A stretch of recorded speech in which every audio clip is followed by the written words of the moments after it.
இங்கே கூடியிருக்கும், அதாவது இப்பொழுதுமே மதுரைக்கு சொல்லியிருக்கிறேன், உணர்வை வேலை செய்து இங்க வரும்போது எல்லாமே எப்போ கூட வரும்போது மதுரைக்காரங்க சீக்கிரம் ஒரு பெரிய அளவு அதை பன்மடங்கு இன்னைக்கு எடுத்துக்காட்டு பாராட்டுகளும் நன்றியை தெரிவித்துக் கொள்கின்றேன். இங்க கூடிய தேர்தல் வெற்றிக்கான இந்த தேர்தல் வெற்றிக்கான ஒவ்வொரு பாடங்களையும் சொன்னாங்க. அரசியலுக்கு இப்பதான் வந்திருக்கிறாரு, அரசியல் எப்போ வந்துவிட்டார் என்று, ஆனால் அந்த நேரம் என்று சொல்லித்தான் இந்த மூணை மண்ணில் மதுரை மண்ணியை முதல்வராக ஏற்றி வைத்தார்.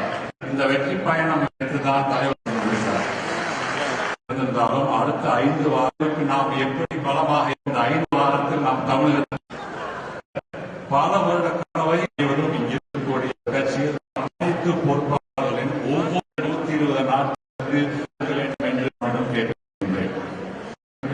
பேச